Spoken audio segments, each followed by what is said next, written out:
The pitch clock is coming in 2023. That's a total wait to see. 2023, next season, there will be both a pitch clock and a ban on the shift in Major League Baseball. A ban on the shift means that there'll have to be two infielders on either side of second base, and there'll be a pitch clock which will count down, and pitchers will have to pitch before that clock runs out. And if they don't, they'll get a foot fault. Give me a break. The rule is going to be that if a pitcher does not pitch before the clock strikes zero, they'll get a warning, and then they'll get a letter sent to them, and then they'll get a fine. It's not like they're going to get a ball called against them. Like if it's ball 3 and you don't throw the ball in 14 seconds, oh my God, you didn't throw the ball in 14 seconds, boom, someone goes to first base. The owners would never go for that. They never, ever get 23 votes for that. I was always in favor of that. I want consequences. A batter steps out of the box, you're not allowed to get both feet out of the batter's box. That is a rule in Major League Baseball. So when you look at some players, they always keep one foot in the batter's box, even when they go through their whole crazy routine of their batting gloves, unstripping, restripping, and then tapping their bats, and then tapping it 1, 2, 3, 4 times, looking at their bats, smelling their bats. If your foot's in the batter's box, you're okay. But there's no consequence. When you try to change behavior and there's no consequence to not changing the behavior, there's no way that behavior is ever going to be changed. So, there'll be a pitch clock. Word came out yesterday. I think it was by my close friend, good guy, good writer, smart man. I can't remember who it was. Somebody. That baseball games in the minor leagues where there's a pitch clock, they are running 20 minutes shorter. That's awesome. That means that next year games, instead of being 3 hours and 59 minutes or 3 hours and 29 minutes or 3 hours and 9 minutes, they're going to be down to 2:49. It was our dream for a decade to get games back to that. Here's the problem. It's not going to work. The pitch clock that is being suggested right now by Major League Baseball is 14 seconds when there's no one on base, 19 seconds when there is someone on base.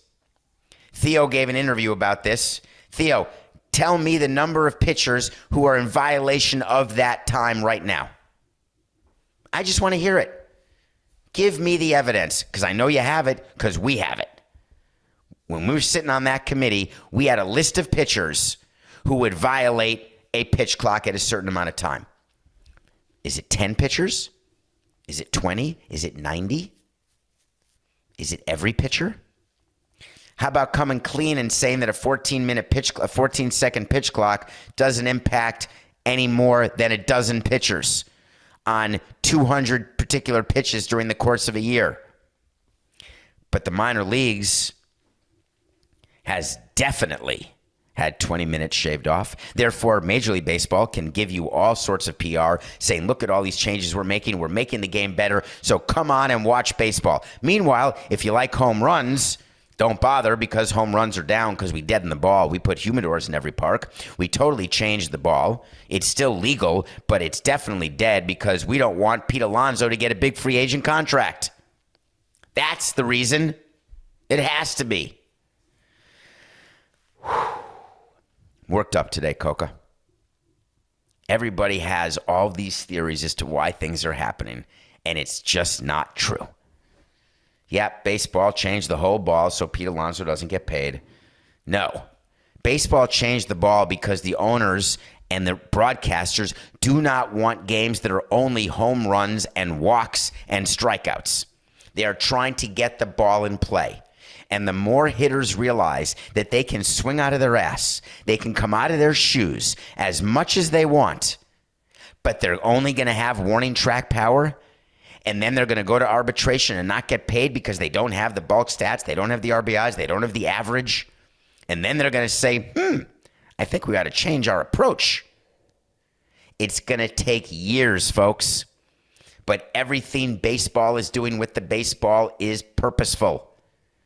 And you can't tell me after 300 games this year, however many games have been played so far around baseball, that we know for sure what the final stats will be in 2022. But I do know for sure that when baseball makes changes to rules or how they're enforced or what the equipment is allowed in terms of the baseball, in terms of equipment at the plate with what your elbow pads can be and what armor you can wear, it is all done with a greater purpose. And the greater purpose is to accomplish what their ultimate goal is. And in this case, every rule change that you're going to see, the ultimate goal is more balls in play.